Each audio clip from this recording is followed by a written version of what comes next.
Hello and welcome guys, मैं आप सभी का स्वागत करता हूं मेरे इस यूट्यूब चैनल पर जहां हम स्टडी करते हैं कुछ इंपॉर्टेंट टॉपिक्स। तो आज हम स्टडी कर रहे हैं वेस्पर थ्योरी। इससे पहले हमने हकल मॉलिक्यूलर ऑर्बिटल थ्योरी का डिटेल स्टडी की है। तो आज ये वेस्पर थ्योरी की स्टडी। इससे पहले मैं आपको बता दूं कि ये वीडियो बहुत दिनों के बाद आ रही है। अब से वीडियो जो है वो रेगुलर आएंगी। तो अगर आपको किसी भी टॉपिक से रिलेटेड कोई दिक्कत हो तो आप कमेंट बॉक्स में कमेंट कर सकते हैं। ठीक है। तो आज हम स्टडी कर रहे हैं वेस्पर थ्योरी। वेस्पर थ्योरी की वैसे देखा जाए तो इसकी फुल फॉर्म क्या होती है? इसकी फुल फॉर्म होती है valence shell electron pair repulsion. ठीक है। और ये ग्लिस्प और नाइहोम ने क्या की थी? इसकी जो स्टडी है, इसकी जो डिस्कवरी की थी। ये किसके लिए वैलिड है? ये वैलिड होती है only for main group elements. यून होता है मेन ग्रुप एलिमेंट्स, आप जब जानते हैं ये खाली उन्हीं के लिए क्या है, वैलिड है। ठीक है। अब ये किस पे बेस्ड है? तो ये बेस्ड है इलेक्ट्रॉन के रिपल्सन, जो इलेक्ट्रॉन पेयर है उनके बीच में रिपल्सन है उसके ऊपर बेस्ड है। ठीक है। तो देखो टाइप्स ऑफ इलेक्ट्रॉन, इलेक्ट्रॉन किस किस टाइप में प्रेजेंट होते हैं। तो अगर हम लोग देखें तो इलेक्ट्रॉन किसी भी किसी भी एटम या जो आप बोलते हो मॉलिक्यूल के अंदर प्रेजेंट होते हैं तो किस किस रूप में प्रेजेंट होते हैं? एक तो होता है लोन पेयर। ठीक है। जो लोन पेयर है इसके रूप में प्रेजेंट हो सकता है। ठीक है। दूसरा है बॉन्ड पेयर। ठीक है। तीसरा है पाई इलेक्ट्रॉन पेयर। तो इन तीनों रूप में क्या हो सकता है, प्रेजेंट हो सकता है। तो और सिंगल इलेक्ट्रॉन के रूप में हो सकता है, सॉरी 4 इलेक्ट्रॉन। ठीक है। सिंगल इलेक्ट्रॉन के रूप में प्रेजेंट हो सकता है। तो lone pair, bond pair, pi electron pair और सिंगल इलेक्ट्रॉन। ठीक है। तब रिपल्सन क्या होता है? रिपल्सन किस पे डिपेंड करता है? तो किसी भी मॉलिक्यूल के अंदर रिपल्सन डिपेंड करता है तो नंबर ऑफ इलेक्ट्रॉन्स जो है। ठीक है। और एक होता है जो रिपल्सन का ऑर्डर होता है वो सबसे ज़्यादा किसके लिए होता है? लोन पेयर, फिर उसके बाद पाई, फिर उसके बाद बॉन्ड पेयर और लास्ट में क्या आता है? Odd electron. ठीक है। अब एक हम जो ये नीचे मॉलिक्यूल दिया है इसे NH3 दिया गया है। अब आपको पता है कि नाइट्रोजन ने यहाँ 3 बॉन्ड तो फॉर्मेशन कर लिए हैं। अभी जो दो एक लोन पेयर है वो इसके ऊपर प्रेजेंट है। तो जो बॉन्ड पेयर के इलेक्ट्रॉन्स होते हैं वो क्या होता है? टाइटली बाउंड होते हैं। ठीक है। जैसे हमने लिख दिया टाइटली बाउंड। और जो ये जो लोन पेयर के इलेक्ट्रॉन्स होते हैं ये क्या होते हैं? टाइटली लूजली बाउंड होते हैं। ठीक है। बॉन्ड पेयर के टाइटली बाउंड होते हैं और लोन पेयर के क्या होते हैं? लूजली बाउंड होते हैं। ठीक है। अब जो इससे आगे हम स्टडी करते हैं टाइप्स ऑफ रिपल्सन। ठीक है। इस स्लाइड से कोई दिक्कत हो तो देख लीजिएगा एक बार आराम से। अभी चलते हैं नेक्स्ट स्लाइड पे। यहाँ हमने ऑर्डर लिख रखा है कि सबसे ज़्यादा रिपल्सन किस किस के बीच होता है। ये जो 10 हमने लिख रखा है इनमें लिख रखा है ये चीज़। रिपल्सन का ऑर्डर लिख रखा है, ये रहा रिपल्सन का ऑर्डर। अब देखो रिपल्सन किस पे डिपेंड करता है। एक तो हमने लिखा है इलेक्ट्रॉन्स पे। ठीक है। तो हमने जब स्टडी की तो लोन पेयर में जैसे एक लोन पेयर में 2 इलेक्ट्रॉन होते हैं, दूसरे लोन पेयर में 2 इलेक्ट्रॉन होते हैं, 4 इलेक्ट्रॉन हो गए। ठीक है।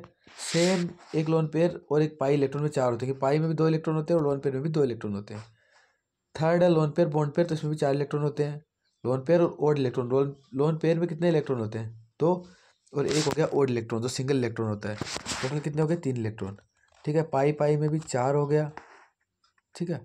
पाई बॉन्ड पेयर में भी 4, पाई और 3 हो गए, फिर 4 हो गए बॉन्ड पेयर और बॉन्ड पेयर ओड इलेक्ट्रॉन 3 हो गए। अब ओड और 2 इलेक्ट्रॉन हो गए। तो ये जो है ये ऑर्डर दिया गया किसका, कि किस में कितने इलेक्ट्रॉन प्रेजेंट है। अभी देखो 4 इलेक्ट्रॉन इसमें भी हैं, इसमें भी हैं, इसमें भी हैं, और इसमें भी है, इसमें भी है, और इसमें भी है। अब ये सब में 4 4 इलेक्ट्रॉन है। तो ऐसे तो सबका सेम हो गया। लेकिन हमने पीछे लिखा था कि सबसे ज़्यादा किस में होता है? लोन पेयर, फिर उसके बाद पाई, फिर उसके बाद बॉन्ड पेयर, फिर और इलेक्ट्रॉन। तो यहाँ पे अब हम देखते हैं कि 4 इलेक्ट्रॉन सबसे ज़्यादा किस में हो गया?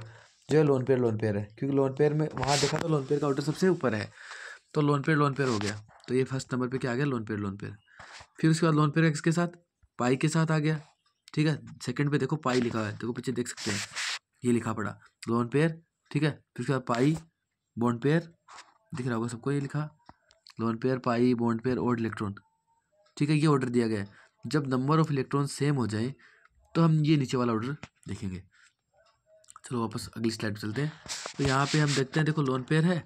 ठीक है। अब 4 4 इलेक्ट्रॉन हो गए। तो अब देखो लोन पेयर पहले पे आ गया, लोन पेयर, फिर उसके बाद आ गया lone pair pi, and third पे आ गया लोन पेयर बॉन्ड पेयर। अभी आप देखो लोन पेयर के साथ ओड इलेक्ट्रॉन है, लेकिन ओड का नहीं है। हम देखते हैं कि लोन पेयर के साथ पहले पाई का है, फिर बॉन्ड पेयर का है, फिर उसके बाद ओड इलेक्ट्रॉन का है। लेकिन अभी 4 इलेक्ट्रॉन किसमें बचे? बॉन्ड पेयर में बचे हैं। और किसमें बचे हैं? और पाई में बचे। तो अब जब लोन पेयर खत्म हो चुका है तो इसके बाद कौन किसका ऑर्डर आएगा? पाई का। तो फिर आएगा 5वां, देखो पाई के साथ। फिर पाई का पाई के साथ हो गया। अभी पाई का किसके साथ? देखो 5वां आ गया। इसके बाद आ गया 6ठा। फिर उसका पाई का किसके साथ? बॉन्ड पेयर के साथ। ठीक है। देन क्या है? बॉन्ड पेयर का बॉन्ड पेयर के साथ।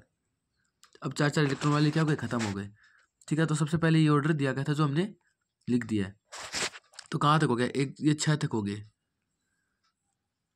8वां भी हो गया। सेम इलेक्ट्रॉन वाले हो गए जिसमें 4 इलेक्ट्रॉन थे। अब देखो 3 इलेक्ट्रॉन, इसमें 3 है, इसमें 3 है और इसमें 3 है, और लास्ट में 2 इलेक्ट्रॉन, तो 10 16 तो लास्ट में आएगा, 2 इलेक्ट्रॉन वाला तो फिर लास्ट में जाएगा। तब ये 3 इलेक्ट्रॉन वाले, तो वही सेम ऑर्डर। पहले देखो लोन पेयर किसके साथ है, ठीक है। तो हम जैसा कि हम लोग देख रहे हैं किसमें, 7th के अंदर, पहले 4th के अंदर है। देखो 4th के अंदर क्या है, लोन पेयर और ओड इलेक्ट्रॉन है, ठीक है। तो ये हो गया, चौथा आ गया लोन पेयर सबसे ऊपर, उसके बाद पाई का, तो फिर 7th आ गया, पाई के साथ ओड इलेक्ट्रॉन आ गया, ठीक है। फिर देखो 9th आ गया, बॉन्ड पेयर आ गया, पाई के बाद किसका नंबर है, बॉन्ड पेयर का, और लास्ट में 10 तो है ही, जिसमें क्या है, ओड इलेक्ट्रॉन का किसके साथ है, ओड के साथ है, जिसमें 2 इलेक्ट्रॉन बचे हैं। तो ये जनरली रिपल्सन का ऑर्डर होता है। पहले इलेक्ट्रॉन काउंट देखो नीचे मैंने लिख दिया है, आप इसको डिटेल में लिख सकते हैं, बहुत शॉर्ट में लिखा हुआ है कि पहले इलेक्ट्रॉन काउंट देखो, फिर उसके बाद क्या देखो, रिपल्शन ऑर्डर देखा जाएगा, ठीक है। ये बहुत ही शॉर्ट में डिफाइन किया हुआ है, आप इसको अपने हिसाब से नोट्स में प्रिपेयर कर सकते हैं। अभी आगे देखो नीचे इसको पूरा एक्सप्लेन किया हुआ है कि वेस्पर थ्योरी किस पे काम करती है। ये मेनली जो रिपल्सन के बेसिस पे एंगल है उसको डिफाइन करती है। जैसे इसमें एंगल डिक्रीज हो रहा है, इसमें एंगल क्या हो रहा है, इसमें एंगल डिक्रीज क्या हो रहा है, मोर हो रहा है। एंगल डिक्रीज दोनों में हो रहा है, लेकिन इसमें लेस हो रहा है और इसमें क्या हो रहा है, मोर हो रहा है, ठीक है। तो इस पर देखो कैसे पता लगेगा। अगर मान लो ये जो फर्स्ट केस है, ये जो केस फर्स्ट है, और ये क्या है, केस सेकंड है, ठीक है। केस फर्स्ट और केस सेकंड दोनों में क्या दिखाया गया है, केस फर्स्ट के अंदर है ये, जैसे ये सेंट्रल मेटल एटम है और ये सराउंडिंग एटम है। जब इलेक्ट्रोनेगेटिविटी जो सेंट्रल मेटल एटम है इसकी ज़्यादा होगी किसके कंपेरिजन में, सराउंडिंग एटम के कंपेरिजन में, तब क्या होता है, तब जो इलेक्ट्रॉन है ये किसकी तरफ ज़्यादा होंगे, जिसकी इलेक्ट्रोनेगेटिविटी क्या होगी, ज़्यादा।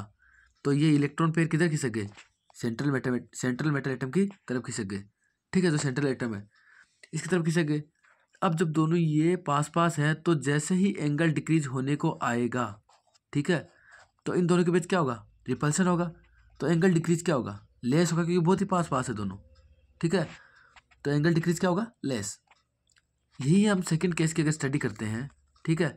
तो सेकंड केस में क्या दिया गया है, इसमें सेकंड केस में कि जो सेंट्रल मेटल एटम है, जो सेंट्रल एटम है, सॉरी मेटल नहीं, कोई भी एटम हो सकता है, जो सेंट्रल एटम है इसकी इलेक्ट्रोनेगेटिविटी लेस है, किससे, सराउंडिंग वाले से।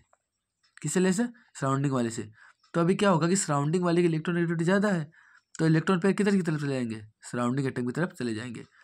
अभी क्या होगा, जब एंगल डिक्रीज होगा तो रिपल्सन क्या है कि ये दोनों दूर दूर हैं, तो बहुत देर के बाद पास आएंगे, जिससे क्या होगा कि इसमें रिपल्सन बहुत देर के बाद आएगा, तो एंगल डिक्रीज क्या आएगा, मोर आएगा। जैसे कि आप देख सकते हैं इसको, अगर हम मान लो इसको इधर खिसकाएं और इसको इधर खिसकाएं, तो कब दोनों के बीच रिपल्सन होगा, जब बहुत ज़्यादा पास आएंगे।